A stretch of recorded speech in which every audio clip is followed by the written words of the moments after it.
Dios le bendiga, le saluda el pastor Jesús Lozano, presidente de la Fundación Logos. La Pascua es sin duda la celebración más hermosa que la humanidad puede conmemorar.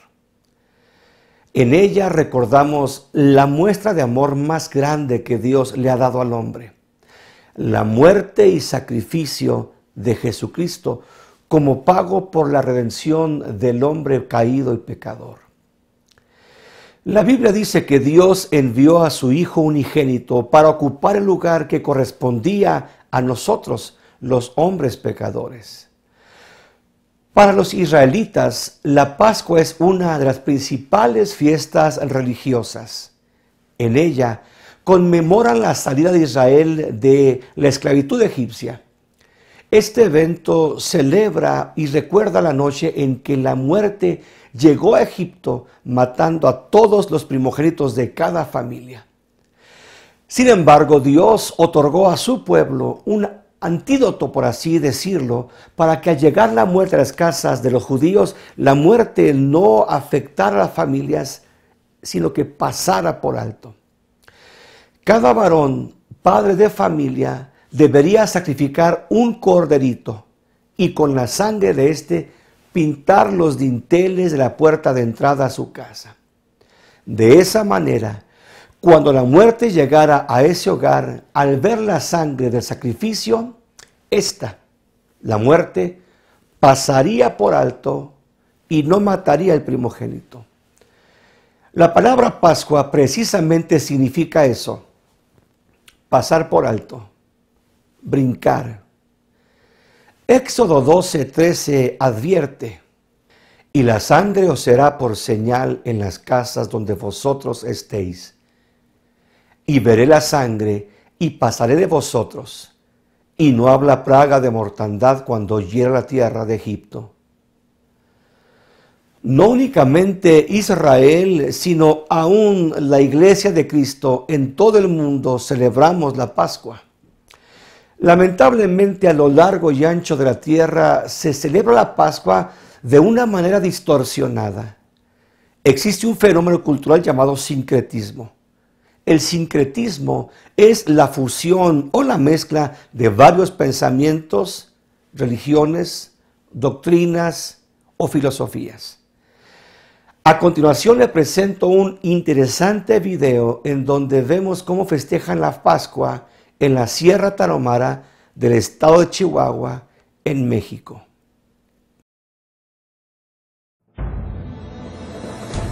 En la cima de la montaña, a la orilla del abismo, el sol asoma bañando de luz la Sierra Tarahumara, hogar inmemorial de los Rarámuri.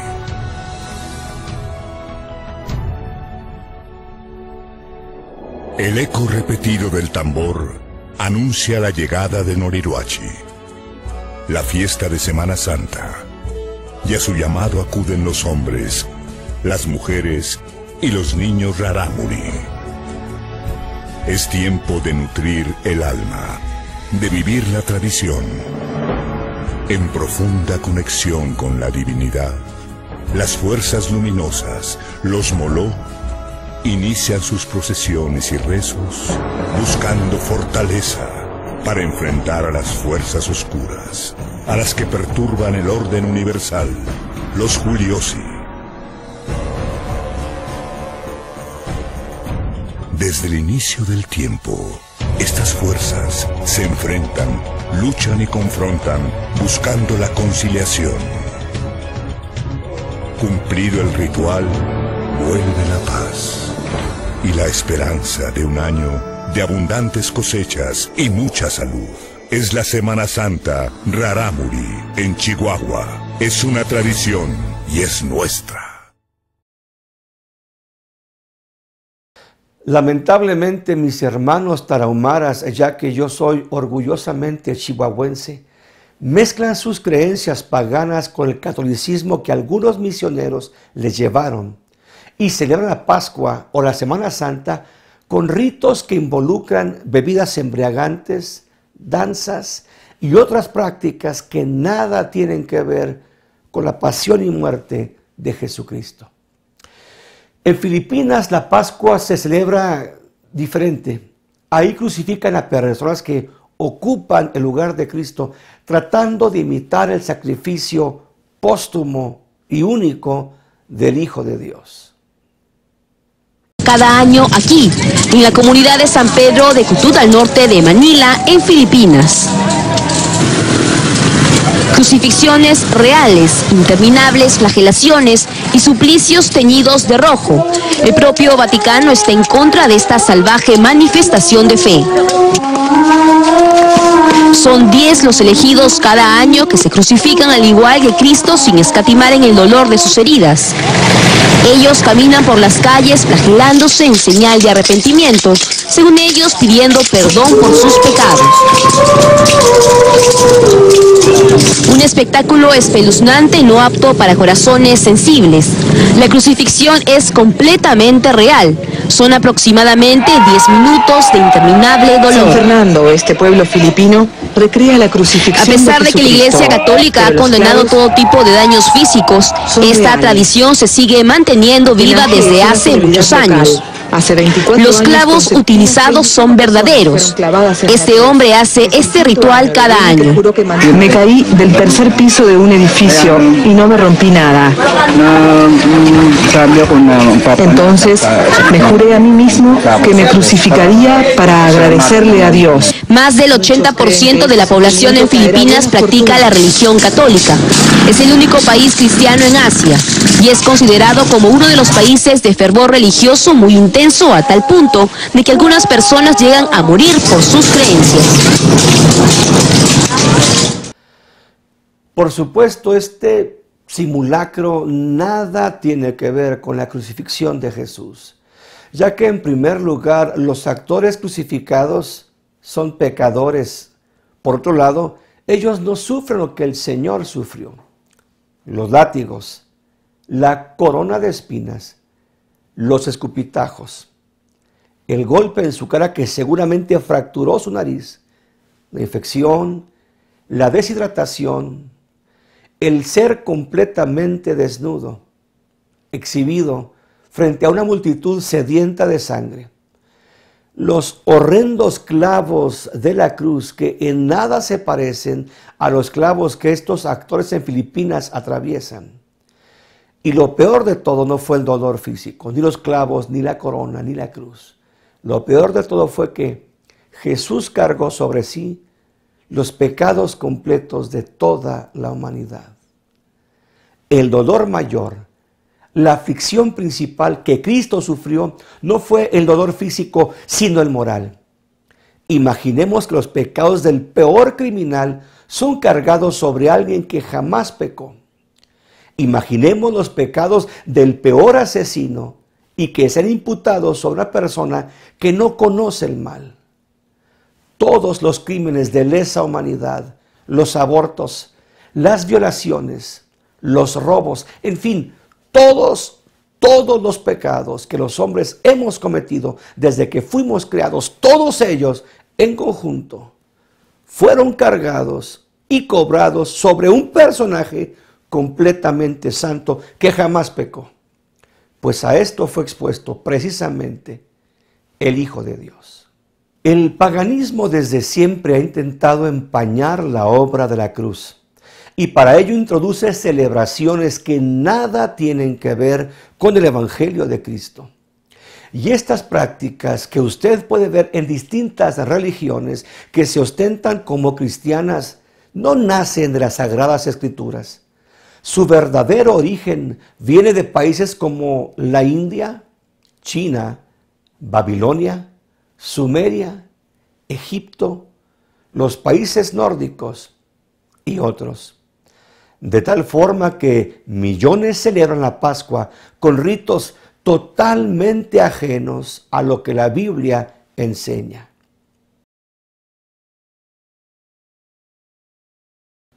¿De dónde surge la idea de comer pescado los viernes? ¿En dónde nace la práctica de pintar huevos para luego esconderlos? ¿De dónde viene la idea de pintarse ceniza sobre la frente? ¿Acaso la Iglesia Apostólica lo practicó? ¿Acaso la Biblia enseña esto?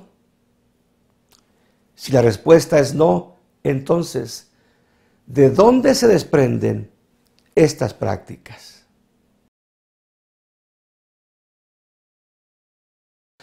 Al hacer un análisis histórico, encontramos que todos estos ritos han sido practicados por naciones que la Biblia considera como paganas.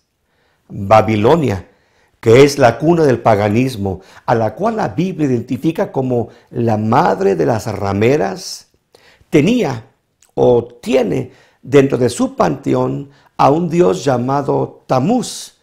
Los babilonios celebraban la muerte de Tamuz cada año, precisamente durante los meses de marzo o abril. Cada vez que este dios moría, descendía hacia el inframundo. Los fieles de esta deidad lo resucitaban anualmente llorándole. Lamentablemente, el pueblo de Israel también cayó en esta práctica. Y esto podemos leerlo en el libro del profeta Ezequiel, capítulo 8, versículo 14, en donde se lee: y me llevó a la entrada de la puerta de la casa de Jehová, y he aquí mujeres que estaban allí sentadas, endechando a Tamuz. El mismo Israel sucumbió ante esta religión pagana. Y lamentablemente, no el pueblo hebreo solamente, sino también la cristiandad ha sido presa del paganismo.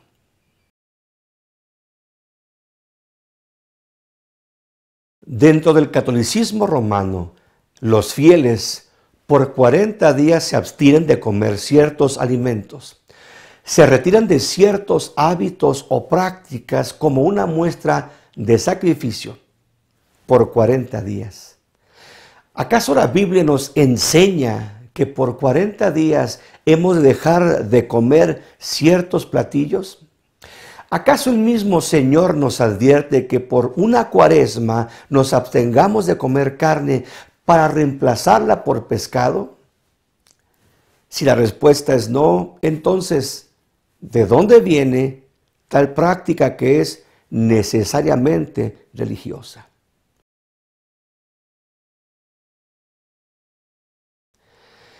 Esta imagen es del dios Osiris, una deidad egipcia a quien se le identificaba con el más allá, el dios del infierno. Esta otra imagen es del dios Adonis, el dios de la belleza y el deseo sexual en Grecia. Finalmente, esta imagen es de Tamuz, el dios sumerio de la vegetación y los alimentos. A estos tres dioses, sus fieles egipcios, griegos y babilonios, por un periodo de 40 días les honraban. ¿Cómo lo hacían? Curiosamente, por 40 días se abstenían de comer ciertos alimentos, específicamente durante esta época del año, marzo y abril. Podemos ver entonces que la práctica de no comer carne, no beber ciertos líquidos por 40 días durante el mes de marzo o abril no es una práctica cristiana, sino una práctica pagana que adora a los dioses Osiris, Adonis y Tamuz. En esta foto podemos ver a un grupo de personas. Ellos forman parte de una cultura llamada Yazidi, habitantes de una región en Turquistán. Ellos representan a una antiquísima religión ligada al zoroastrismo. Los Yazidi creen en un Dios creador que puso al mundo bajo el cuidado de 7 ángeles santos, de quienes el jefe de ellos, llamado Melek Taus, es un ángel en forma de garza. Ellos también durante 40 días se abstienen de comer algunos alimentos específicos durante esa fecha. En mi querido México, la tribu de los mexicas también tenían un periodo especial de 40 días en los que adoraban particularmente al dios Sol llamado Tonatiuh.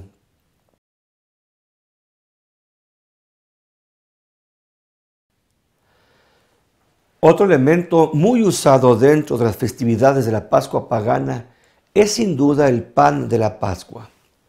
Muchas panaderías lo ofrecen durante esta época. Estas tortas tienen una cruz en medio.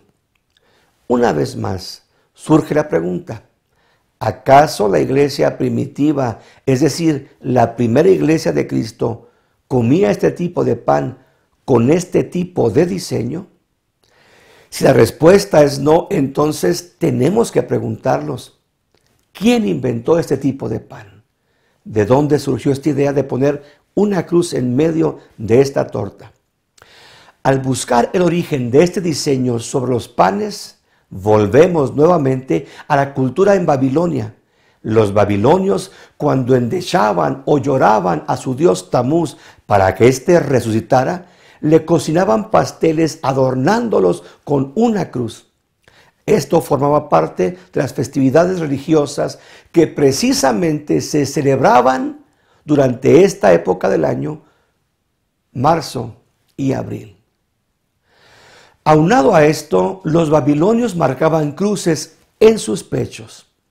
Interesantemente, los babilonios por 40 días no comían carne. Durante una cuarentena o cuaresma, los babilonios solamente comían pescado. Después de esto, podemos entender que la práctica de abstenerse de comer ciertas cosas o ingerir ciertas bebidas durante 40 días jamás lo practicó la iglesia primitiva, ni lo enseñó el Señor en su palabra.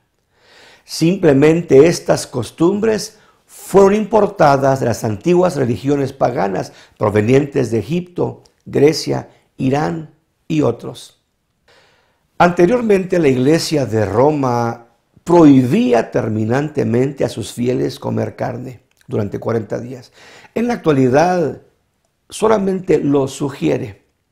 Vemos que los restaurantes cambian sus menús para atender la demanda de las personas que, fieles a una tradición que su iglesia les dicta y sin saber que su origen es pagano, consumen pescado durante la cuaresma, específicamente durante los días viernes. Esta prohibición no es aislada, sino que es general. Enseguida le leeré una porción del Canon 1249 del Código de Derecho Canónico Católico, un libro oficial del Vaticano que contiene reglas que han de ser observadas por los miembros de esta iglesia. Todos los fieles, cada uno a su modo, están obligados por ley divina a hacer penitencia. Sin embargo, para que todos se unan en alguna práctica común de penitencia, se han fijado unos días penitenciales en los que se dedican los fieles de modo especial a la oración, realicen obras de piedad y de caridad y se nieguen a sí mismos cumpliendo con mayor fidelidad sus propias obligaciones y sobre todo observando el ayuno y la abstinencia. Enseguida le leeré parte del Canon 1250. En la Iglesia Universal son días penitenciales todos los viernes del año y el tiempo de Cuaresma. En el Canon 1251 leemos lo siguiente: todos los viernes, a no ser que coincidan con alguna solemnidad, deben guardarse la abstinencia de carne o de otro alimento que haya determinado la conferencia episcopal. El ayuno y la abstinencia se guardan el miércoles de ceniza y el viernes santo. Continúo leyendo. Se señala que los fieles católicos no consuman carne roja porque representa el cuerpo de Cristo crucificado. Esta información la obtuve de la Conferencia Episcopal Peruana. Esta es la información oficial de la Iglesia Católica. Se afirma que comen pescado debido a que antiguamente los cristianos usaban un símbolo llamado ictus, que tiene la forma precisamente de un pez, con el cual los cristianos del primer siglo supuestamente se identificaban. Otra razón que ellos dan para justificar el comer pescado los viernes es porque el pez vive en el agua y cuando somos bautizados también entramos dentro del agua. Al escuchar lo anterior surge necesariamente la pregunta: ¿acaso la Biblia, que es la definitiva y única palabra de Dios, nos prohíbe comer pescado? La respuesta es: por supuesto que no. Leamos lo que escribe el apóstol Pablo a los Colosenses.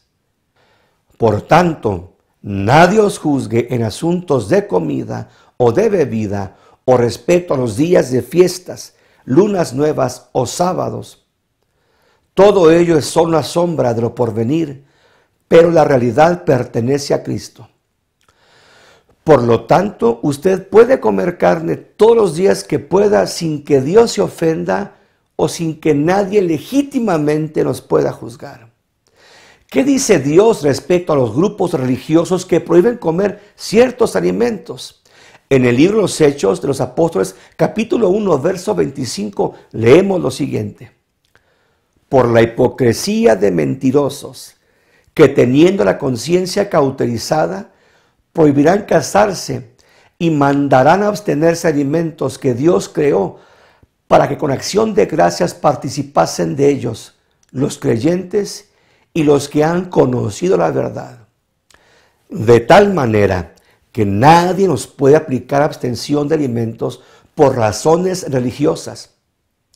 Y a quien lo haga, la Biblia le llama cauterizado de conciencia, además de llamarle hipócrita y mentiroso. Sé que lo anterior suena incluso ofensivo, pero no son mis palabras, sino las del Señor en la Biblia. Por otro lado, el mismo Señor Jesucristo advirtió en Mateo 15:11, lo que entra en la boca no contamina al hombre, es lo que sale de ella lo que contamina al hombre.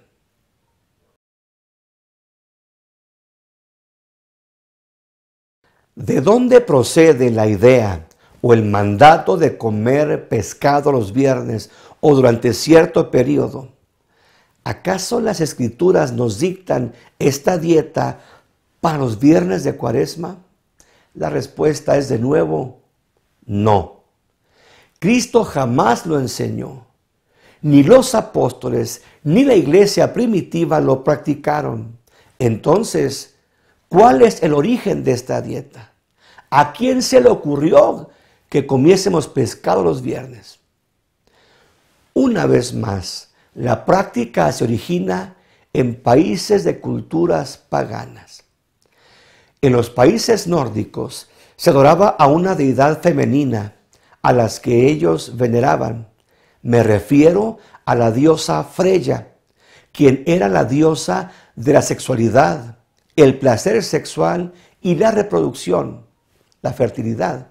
Ella ocupaba un lugar importantísimo dentro del panteón nórdico. Cuando alguna pareja era estéril, acudían con la diosa Freya para pedirle que a través de su poder les diera capacidad de tener hijos.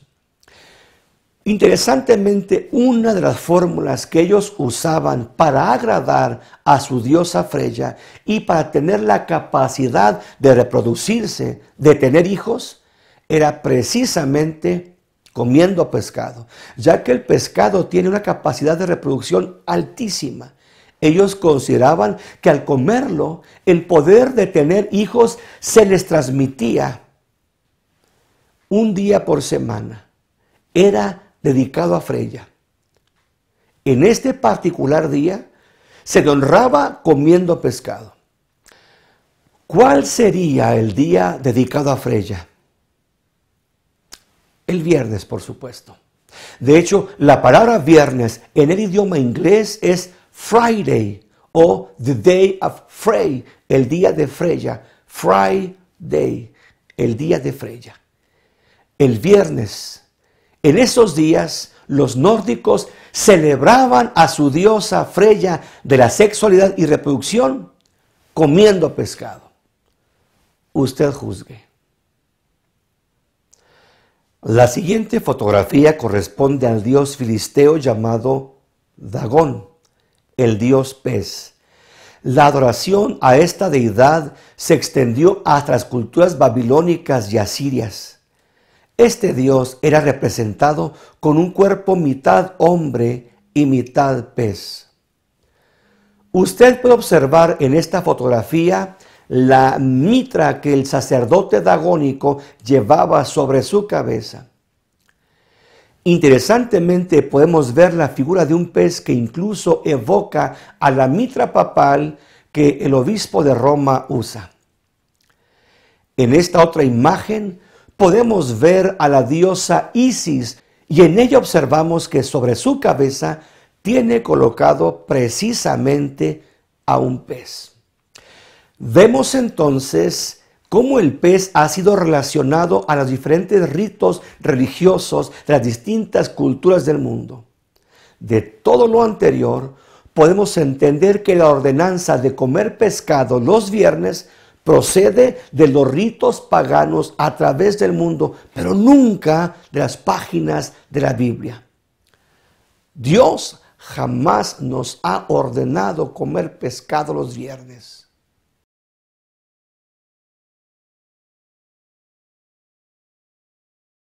En los Estados Unidos, las iglesias cristianas llaman al domingo de Pascua Easter Sunday en lugar de llamarlo Passover Sunday. La expresión Easter Sunday significa el domingo de Easter o de Easter. ¿De dónde procede este término?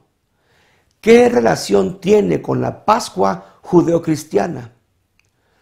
Una vez más, nace la pregunta: ¿acaso la iglesia del primer siglo celebraba el domingo de Easter? La respuesta es rotundamente no. Entonces, ¿por qué llamamos Easter Sunday en lugar de llamarle Passover Sunday, el domingo de Pascua? Vayamos al verdadero origen de la celebración del domingo de Easter. Los pueblos germanos tenían a una deidad a la cual llamaban Eostre u Ostara. A esta diosa se le celebraba un festival especial para honrarla. Esta fiesta se llevaba a cabo en el mes de Esosturmonap, correspondiente al mes de abril. La fuente es Wikipedia. Eostre era una diosa, una vez más, de la fertilidad, la reproducción humana. Los asirios, acadios y babilonios adoraban a una variación de esta diosa, a la cual ellos llamaban Astarte o Ishtar. Esta deidad, como mencioné anteriormente, era la diosa de la fertilidad y la sexualidad, aún la diosa de la guerra. Los griegos la aceptaron bajo el nombre de Afrodita o Artemisa. Ella era especialmente venerada durante los meses de marzo y abril. Otro nombre que recibía Ishtar era el de la reina del cielo. El culto a ella se celebraba en los tiempos del profeta Jeremías. Los hijos recogen la leña. Los padres encienden el fuego y las mujeres amasan la masa para hacer tortas a la reina del cielo. Jeremías 7:18. El título de reina del cielo, interesantemente, se ha aplicado a María, la madre de Cristo en su humanidad. Sin embargo, la Iglesia Apostólica jamás le dio ese título a María ni a nadie más. Reina del cielo era el nombre de la diosa Ishtar. Otra versión de la diosa Ishtar o Ishtar fue la deidad romana llamada Diana, que era la diosa de la cacería, la luna y el parto, además de la sensualidad. Los cananeos la llamaban Astarte, cuyo nombre se asemeja increíblemente a Eastre. Esta Astarte era la diosa cananea de la sensualidad y se decía que era la esposa de Baal. La Biblia hace mención de esta deidad en el libro de los Jueces, capítulo 2, verso 13, en donde se lee: abandonaron a Jehová y sirvieron a Baal y a las Astartés. ¿Qué tienen en común estas diosas con la celebración del Easter Sunday? Hagamos un pequeño y sencillo análisis de los nombres de ellas. Encontramos que esta diosa del sexo se llamaba Astarte, Astoret, Ishtar, Eostre, Ostara. Todos esos nombres se asemejan increíblemente en su pronunciación y su ortografía a la palabra Easter, que en inglés se pronuncia Easter, y que es como el mundo ha designado al domingo de Pascua, Easter Sunday. Vemos lamentablemente, al menos en los Estados Unidos, cómo cadenas importantes de tiendas lanzan campañas de ventas de Easter en lugar de decir domingo de Pascua o Passover Sunday.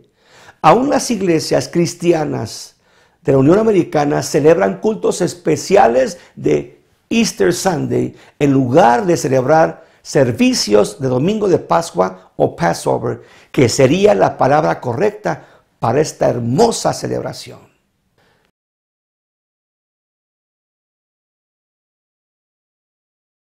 Como mencioné anteriormente, en las tiendas de Estados Unidos aparecen campañas publicitarias en donde se anuncian grandes ventas y para ello emplean figuras de tiernos conejitos.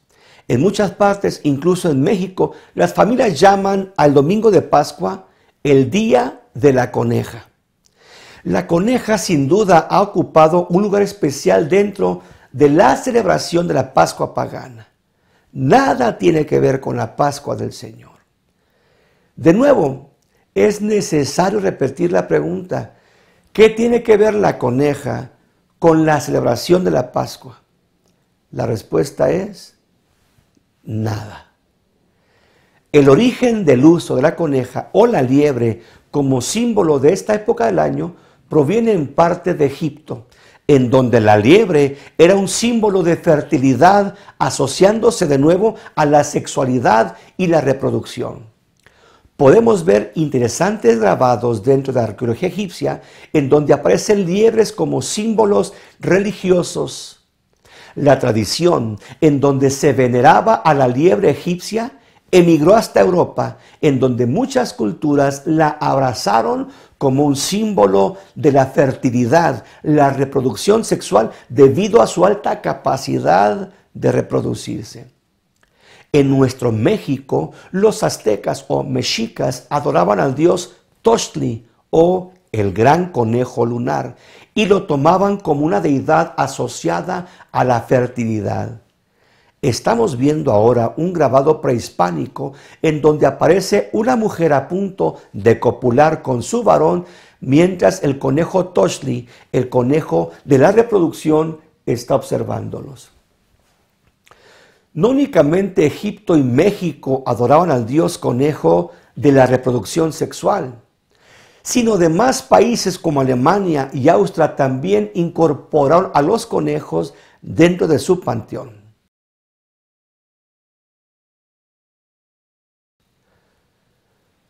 Otro símbolo que no puede faltar en la falsa Pascua es la costumbre de decorar huevos pintándolos para luego esconderlos y hacer que los niños los encuentren.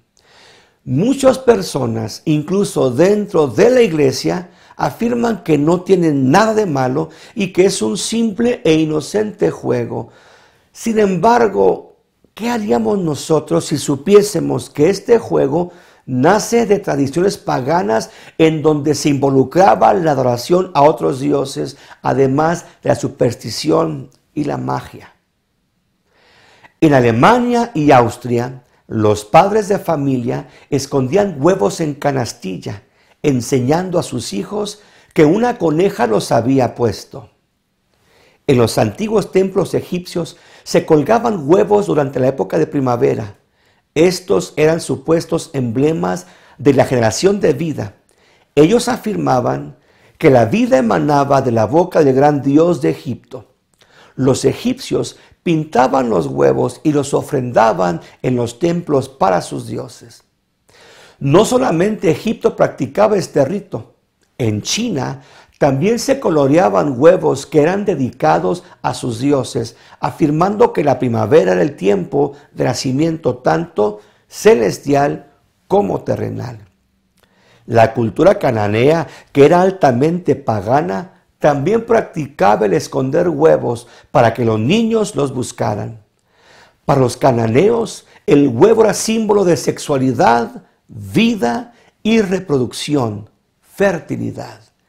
Los egipcios y los persas creían que los conejos descendían de las aves fénix, quienes fueron atacadas por dioses menores que las convirtieron en conejas.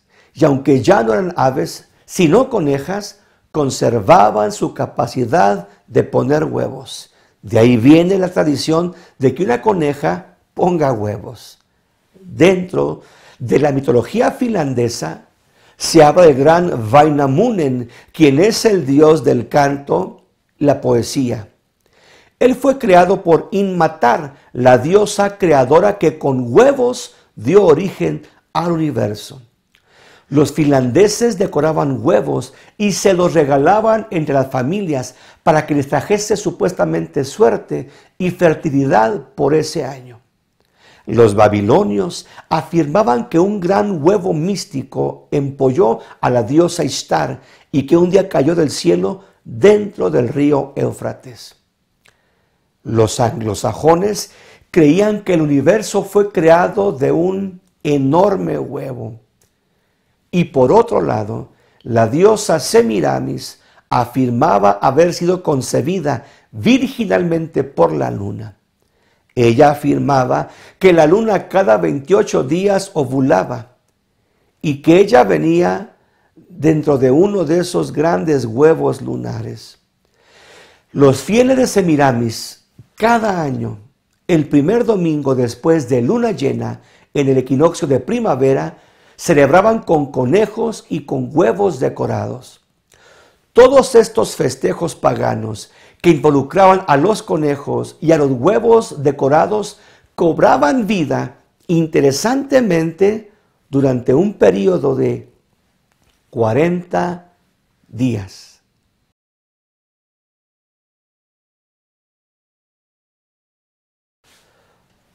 Para las culturas paganas, sus prácticas religiosas eran observadas con mayor fervor durante un tiempo de 40 días. La Iglesia de Cristo jamás celebró periodos especiales de 40 días. Sin embargo, resulta interesante que el Vaticano por 40 días ordena a sus fieles apartar este tiempo para enfatizar sus prácticas, para prohibir la ingesta de ciertos alimentos, mientras que les sugiere comer pescado. Ya hemos visto que el pintar huevos, la coneja, el nombre de Easter, el no comer carne y comer pescado, nada tiene que ver con la Pascua judeocristiana. La Cuaresma, que en muchas partes del mundo es celebrada, inicia un día específico llamado el miércoles de ceniza. En ese día, los fieles católicos son marcados con una cruz de ceniza sobre sus frentes. El Vaticano afirma que es una señal de mortificación física, que es una identificación con Cristo y que es para que puedan ver el dolor que Él sintió. También afirma que esa ceniza nos recuerda que somos simplemente polvo. Esta es una señal externa en nuestro cuerpo que sirve para manifestar a otro nuestro duelo, dicen ellos. Sin embargo, Jesucristo en el Evangelio según San Mateo capítulo 16, versículos 16 al 18 afirma lo siguiente: cuando ayunéis, no os hagáis los decaídos, como los hipócritas que descuidan su apariencia para mostrar a los hombres que ayunan. De cierto os digo que ya tienen su recompensa. Pero tú, cuando ayunes, unge tu cabeza y lávate la cara, de modo que no muestres a los hombres que ayunas, sino a tu Padre que está en secreto, y tu Padre que te ve en secreto te recompensará. La práctica de pintarse una cruz de ceniza en la frente jamás aparece en la Biblia. La iglesia primitiva jamás lo practicó.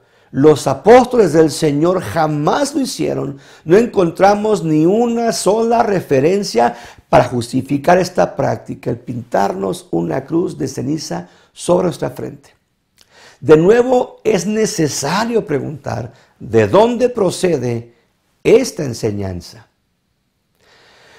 La Iglesia Católica estableció el miércoles de ceniza en el año 325 después de Cristo durante el Concilio de Nicea.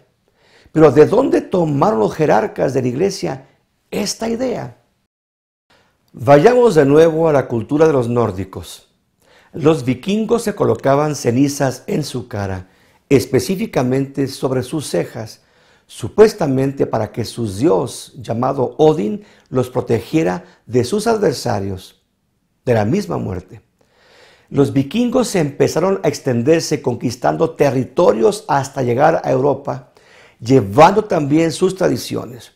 Interesantemente, el día que ellos se aplicaban ceniza en su cara era precisamente el miércoles. Sin embargo, los vikingos al parecer no fueron quienes inventaron la práctica de colocar ceniza en su rostro. Se dice que ellos imitaron esta práctica de la religión védica hindú. Los hindús afirmaban que las cenizas eran la semilla del gran dios llamado Agni, el dios hindú del fuego. Esta religión afirmaba que el dios Agni tenía la capacidad de perdonar pecados, ya que sus cenizas, además de ser su semilla, era su sangre purificadora. En esta fotografía podemos observar a un monje hindú quien trae la marca del dios Shiva y que es colocada precisamente en medio de su frente. Los hindúes se cubren el rostro con ceniza sagrada llamada Veduti o Vibhuti. Ya hemos visto los orígenes de la celebración de la falsa Pascua. Estos nada tienen que ver con el verdadero significado de la Pascua. Antes del éxodo de Israel, Dios envió 9 plagas sobre Egipto. La 9ª fue la más severa. Esta consistía en dar muerte a todo primogénito. Para ello, Dios mismo pasaría hiriendo a los egipcios. Pero cuando Dios viera en los dinteles de las puertas de las casas judías manchas de sangre de un corderito, Dios no dejaría entrar a la muerte en esa casa. La sangre con la cual pintaban los dinteles de las puertas provenía de un cordero sacrificado. Esto era simplemente un tipo, una figura de un cordero, que siglos después también sería sacrificado. Su sangre sería derramada, y la sangre de este cordero protegería de la muerte no solamente a Israel, sino al mundo entero. Cristo es el Cordero de Dios que quita el pecado del mundo. Cristo derramó su sangre en una cruenta cruz. Al morir, un soldado clavó una lanza en su costado. De ahí brotó agua mezclada con sangre. Esta sangre, cuando aceptamos a Cristo como nuestro Salvador, cuando aceptamos su gracia, su regalo, nos libra de la muerte. Cristo es nuestra Pascua. Resulta lamentable que las prácticas totalmente paganas reemplacen el acto de amor más precioso que el hombre puede recibir, el maravilloso regalo que Dios entrega al hombre, para que el efecto de la muerte espiritual no le toque, sino pase por alto. Passover, Pascua. La Biblia enseña que tanto amó Dios al hombre, que le dio a su Hijo unigénito, a Jesucristo, para todo aquel que en Él cree, en Jesucristo, no se pierda, mas tenga vida eterna. La Biblia manifiesta que la paga del pecado es muerte, mas la dádiva de Dios es vida eterna en Cristo Jesús. Este es el verdadero significado de la Pascua. Yo soy Jesús Lozano y mi deseo es que Dios le bendiga.